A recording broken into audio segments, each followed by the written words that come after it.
Assalamualaikum warahmatullahi wabarakatuh. Semangat pagi kawan pajak. Bertemu lagi dengan kami di Ngerujak, Ngerumpi tentang pajak. Nah, sekarang ini sudah memasuki episode ke-9 bersama kami penyuluh KPP Pratama Jakarta Kebun Jeruk 1. Dengan saya Mita dan rekan saya. Ya, Evi. Baik. Mbak Ervi, kita di siang sih syutingnya Siang ya, Mbak ya. menjelang sore, Mbak. Oke, kita mau ngebahas Kemarin ini saya dapat bocoran nih, Mbak. Kan tanggal 1 Juli mulai berlaku yang NIK menjadi NPWP nih, Mbak. Nah, saya sempat dapat bocoran nih waktu workshop nih. Jadi nanti ke depannya wajib pajak badan yang punya cabang itu cabangnya mau hapuskan, tidak ada cabang lagi, Mbak. Gitu. Nah, kita ngobrolin itu aja kali ya, Mbak. Oke, Istilahnya apa ya? iya. Kasih info nih ke kawan pajak nih, biar nggak kaget nih tiba-tiba kok hilang nih cabang aku nih, gitu ya, Mbak ya. Oke, jadi siang ini tadi Mbak Elvi sudah spill-spill ya. Jadi terkait dengan nanti NIK akan menjadi NPWP, cabang itu akan dihapuskan. Nah, efeknya apa cabang cabang itu dihapuskan? Nah, kalau cabang nggak ada yang udah jadi PKP, yang sebelumnya cabangnya jadi PKP gitu, pengusaha kena pajak yang biasanya melaporkan SPT masa PPN-nya sendiri tuh gimana jadinya. Nah, ini kita mau bahas di episode ke-9 sesuai dengan ini ya Mbak ya, sesuai dengan background kita nih, pemusatan PPN terutang yang akan kita bahas di sini. Oke. Kita lanjut aja langsung kali ya Mbak ya. Boleh, boleh, Mbak. Mungkin kawan pajak sudah penasaran ya Mbak ya. Atau mungkin ada yang belum tahu Mbak nih tentang pemusatan PPN terutang. Nah, untuk tempat kita bahas dari awal nih. Tempat PPN terutang tuh apa sih Mbak? Jadi kalau apa namanya pajak tempat terutang istilahnya kan ini apa tempat usahanya yang memang dipakai untuk usaha. Jadi di mana tempat wajib pajak berusaha, istilahnya apa ya, lokasi lokasi usahanya nih, Mbak, ya ada usaha di situ, kemudian jadi tempat terutang PPN-nya, Mbak, seperti itu, Mbak. Baik, Hmm. jadi dengan kata lain ya Mbak ya,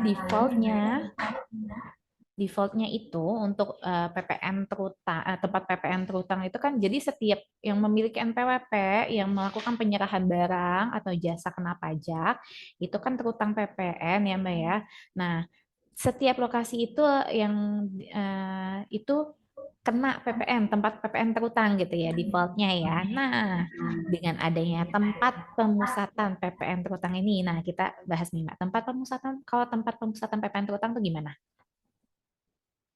Wajib pajak kan mungkin bukan cuma punya satu tempat nih, punya beberapa tempat usaha nih. Jadi kan tidak semua tempat dijadikan TKP nih, istilahnya gitu ya. Jadi ada satu tempat di mana yang wajib pajak bisa, yang ini aja nih aku jadikan pusatnya nih untuk memungut PPN, untuk mengeluarkan PPN, apa ya namanya, mengontrol PPN di semua cabang saya, seperti itu, Mbak. Istilah awalnya lah, gampangnya seperti itu. Jadi nggak semua semua tempat harus dijadikan apa namanya, ada PPN-nya gitu. Jadi kalau pengusutan intinya seperti itu di pusat. Oh baik, jadi dengan tadi berhubungan dengan cabang tadi ya Mbak ya. Jadi yang memiliki cabang itu bisa PPN-nya tuh dipusatkan, hanya satu yang menyelenggarakan, mengadministrasikan terkait PPN tersebut. Nah jadi tempat yang dipilih untuk menjadi pusat pemusatan PPN terutang itu wajib menyelenggarakan administrasi, penyerahan, dan administrasi keuangannya secara terpusat di satu tempat itu ya Mbak yang ditunjuk ya. Jadi nggak istilahnya main vlog sini main vlog situ gitu ya, Mbak, ya. Jadi istilahnya Nah, itu untuk memudahkan memudahkan si wajib pajak juga untuk administrasikan nih, apa kegiatan usahanya nih. Kan kalau misalnya banyak, oh di sini diadministrasikan, di sana diadministrasikan, kan nanti bingung juga Mbak, seperti itu. Baik. Jadi ya emang bisa memilih ya Mbak ya. Kalau misalnya mau tetap dia ini bisa ya Bisa, saat ini. ini Saat ini karena masih ada masih NPWP ada cabang. sebelum eh, apa yang NIK 1 Julinya berlaku ya Mbak ya. Kita mau implementasi yang aturan PMK 136 nih, yang perubahan dari PMK 112 nih, yang NIK menjadi NPWP, kemudian nanti semuanya pemusatan jadi satu NPWP, nggak ada cabang lagi seperti itu. Istilahnya untuk persiapan nih Mbak, untuk persiapan menuju ke sananya nih. Gitu. Baik, oke. Nah, tadi kan sudah di-spill ya aturan sama Mbak Ervi, aturan terkait dengan NPWP cabang itu akan dihapus berdasarkan PMK 136 tadi. Nah, untuk pemusatan PPN terutang ini mengacu di peraturannya sendiri di Per 11 tahun 2020 ya, tentang penetapan satu tempat atau lebih sebagai tempat pemusatan PPN terutang.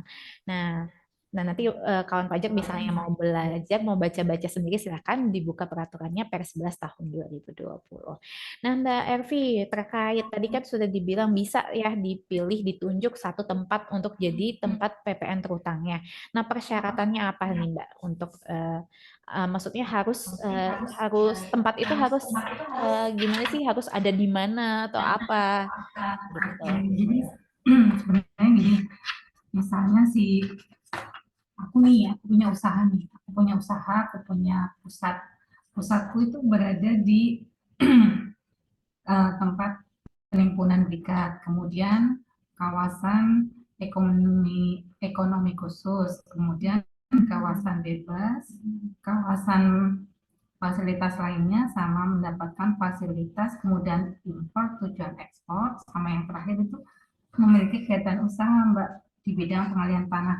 Nah kemudian aku punya cabang nih, cabangnya nggak di daerah itu nih. Nah itu di Per 11 itu boleh boleh pemusatan awalnya kan seperti itu nih. Jadi kalau misalnya aku punya pusatnya seperti itu, aku punya cabang di luar yang tadi list tadi, itu boleh pengajuan pemusatan di Per 11. Jadi istilahnya apa ya namanya, kolerasinya dengan PMK 136. Jadi kalau aku punya pusatnya di situ, cabangnya aku di luar ini, memang diimbau untuk dipusatkan di pusatnya di tempat kedudukannya nih. Jadi istilahnya jangan jangan cabangnya nih, saya udah nih dipusatin aja. Jadi untuk memudahkan administrasi apa menjelang 1 Juli 2024 itu, yang apa namanya, eh, penghapusan cabang nanti, karena kedepannya cabang nggak ada lagi sih gitu. Baik. Baik, Mbak Evi. Berarti tadi yang tadi disebutkan kayak kawasan berikat itu kalau misalnya punya cabang di sana bisa melakukan pemusatan ke sana. Tapi si si kawasan berikat, terus kawasan ekonomi khusus, kawasan bebas itu nggak bisa dijadikan tempat PPN terutang, pemusatan PPN terutang ya, Mbak ya. Tidak dapat dipilih sebagai tempat pemusatan PPN terutang.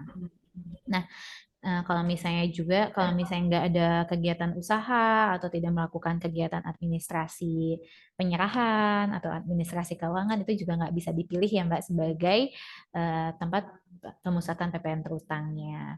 Nah Mbak, untuk syarat-syarat administrasinya nih untuk pemusatan PPN terutang apa aja Mbak? Jadi kalau misalnya kawan pajak mau melakukan mau mengajukan nih, aku mau mengajukan pemusatan PPN aja nih, nanti silahkan kawan pajak mengajukan permohonan. Nanti permohonannya kan ada tuh di Per 11 tuh, permohonan kemudian disertakan dengan surat pernyataan Mbak, surat pernyataan yang berisi istilahnya tempat mana yang akan saya jadikan pemusatan seperti itu. Nanti di Per 11 itu ada semua lampirannya, Karena nanti wajib pajak itu kan mengajukannya ke Kanwil, Mbak, bukan ke kita. Jadi dia ngajuinnya ke Kanwil, tembusannya ke kita. Karena kan prosesnya nggak istilahnya ngajuin terus 3 hari kemudian keluar tuh enggak. Jadi prosesnya agak lumayan panjang ya untuk dikeluarkan sampai dikeluarkan bahwa ini disetujui tempat pemusatanya. Jadi sebelum tanggal 1 Juli memang kita diminta untuk menginformasikan ya Mbak Mita ya, menginformasikan kewajiban untuk melakukan pengajuan pengajuan pemusatan NPWP cabang nih, seperti itu Mbak Mita. Baik, jadi diimbau ya Mbak untuk semua kawan pajak nih yang belum melakukan pemusatan PPN terutang, yang memiliki cabang tapi belum melakukan pemusatan PPN terutang, itu silakan mengajukan pemusatan PPN terutang sebelum tanggal 1 Juli ya Mbak ya, 1 Juli 2024 ini. Sebelum berlakunya NIK menjadi NPWP, sebelum cabang dihapuskan NPWP-nya ya Mbak ya. Oke, jadi tadi persyaratannya surat pemberitahuan ke Kanwil ya Mbak, ke kantor wilayah DJP, tempat terdaftarnya di mana. Oke, ke Kanwil, ke ya. Kalau misalnya Jakarta Barat berarti masuknya ke Jakarta Barat. Ya. Kanwil ya, Kanwil. Kanwil nanti Oke, ke Kanwil tempat PPN tempat terdaftar ya Mbak ya. Terdaftarnya si cabang atau terdaftarnya si pusatnya ini Mbak yang ditunjuk sebagai pemusatan. tempat terdaftarnya sih setahu saya ya. Terdaftarnya si cabang ya, cabangnya.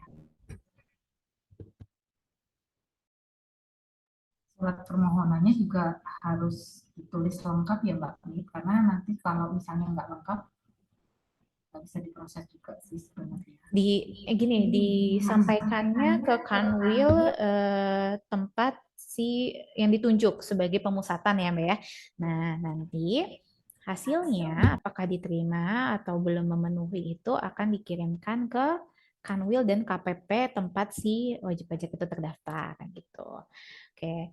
Nah, tadi ada surat apa namanya? Surat pemberitahuan. Itu ada formatnya di lampiran A per 11 tahun 2020. Kemudian ada surat pernyataan juga di lampiran B per 11 tahun 2020. Untuk tata cara pengisiannya harus memuat apa aja itu ada juga di lampiran tata cara pengisiannya. Oke. Dan di aturannya juga ada sih memuat nama, alamat, NPWP PKP-nya, kemudian nama dan NPWP PKP tempat yang dipusatkan, kemudian sama surat pernyataan tadi. Surat pernyataannya ada di situ formatnya juga.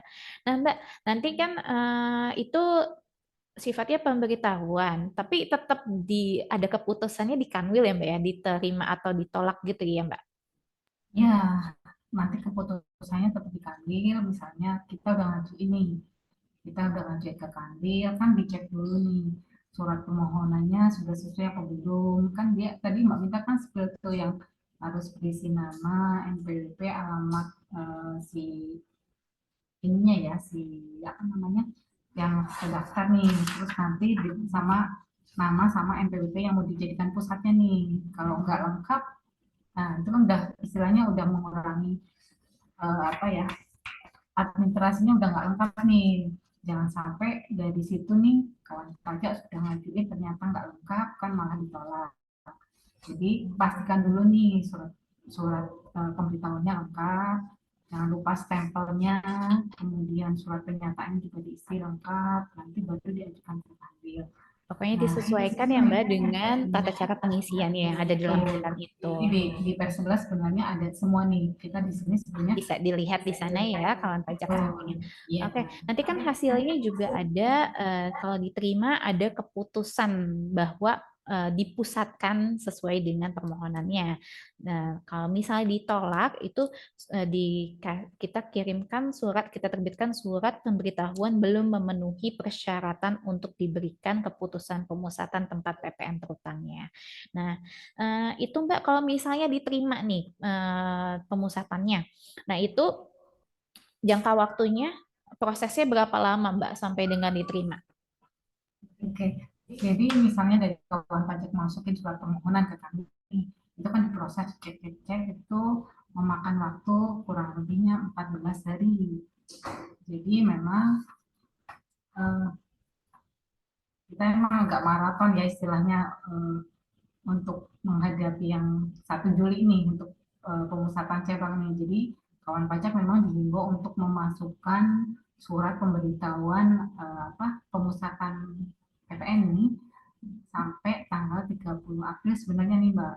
30 April besok nih. Makanya kita infoin dulu ya 30 April kita infoin dulu takutnya nanti kawan pajak nggak tahu tiba-tiba setelah itu pertanggal 1 Juli sudah ditetapkan secara jabatan kan nanti prosesnya agak rumit ya karena harus membereskan yang cabangnya dulu nih kalau sudah dipusatkan sudah dicabut kan agak rumit harus istilahnya di apa namanya dihidupkan dulu sementara atau gimana kan itu juga mungkin uh, wajib pajaknya agak ini repot jadinya memang kita informasi di depan seperti itu jadi prosesnya memang 14 hari Mbak agak lama ya jadi Ya, karena kan butuh proses penelitian gitu ya, Mbak. Nggak serta-merta harus bisa diterima atau gimana. Kita harus melakukan penelitian dulu. Bukan kita sih, di Kanwil. kita memang dari KPP diimbau untuk memberitahukan kawan pajak yang punya cabang, ayo silahkan pengajuan pemusatan PPN nih sebelum tanggal 1 Juli nih. Jadi kan nanti masih ada spare waktu nih. Jadi untuk mempersiapkan apa namanya laporan-laporan yang belum selesai dan sebagainya. Jadi nanti pasal 1 Julinya Udah itu siap gitu ya, Mbak? sudah siap di wajib pajaknya gitu. Baik, berarti nah tadi kan waktu penelitiannya 14 hari paling lama ya Mbak ya, 14 hari kerja sejak pemberitahuannya diterima lengkap sama Kanwil. Nah, kalau untuk berlakunya pemusatan itu kapan Mbak? Kalau berlakunya di aturan yang baru yang PMK 136 itu sebenarnya 1 Juli Mbak 1 Juli Eh, 2000 Maksudnya ini Mbak, berlakunya kan kita misalnya nih wajib pajak mengajukannya mengajukannya di bulan Maret nih, Mbak. Nah, 14 hari misalnya di keputusan SK-nya di tanggal tanggal berapa April gitu kan. Nah, bisa mulai dia dilaporkan untuk administrasinya di pemusatan tempat pemusatan PPN itu kapan? Oh jadi di masa berikutnya Mbak jadi misalnya kan dia udah nih masuknya misalnya sekarang proses 14 hari udah selesai berarti nanti pemusatannya per masa itu eh, selesainya berarti masa Mei ini misalnya Mbak seperti itu.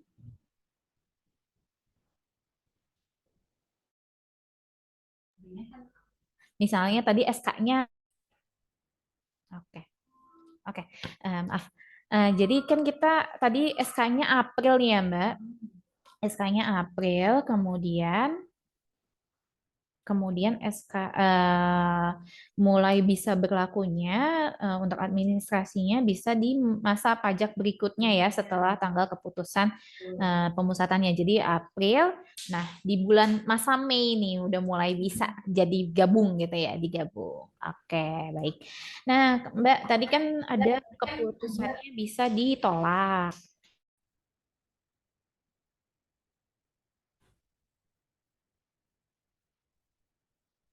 Baik, maaf. Oke, keputusannya kan bisa ditolak untuk apa namanya hasilnya nih dengan surat pemberitahuan belum memenuhi kriteria itu.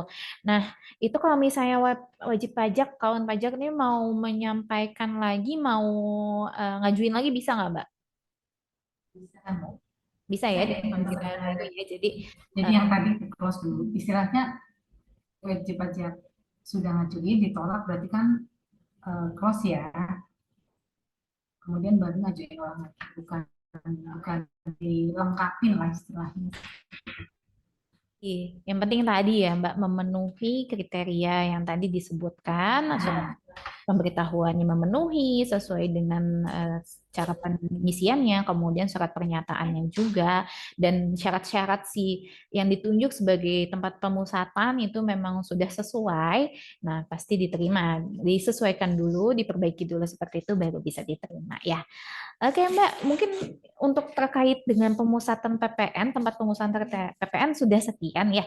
Nah, tadi tambahan informasinya ya Mbak yang sudah di-spill sama Mbak Ervi nih dari awal di sepanjang podcast kita nih, di sepanjang ngerujak ini. Mengingatkan ya Mbak.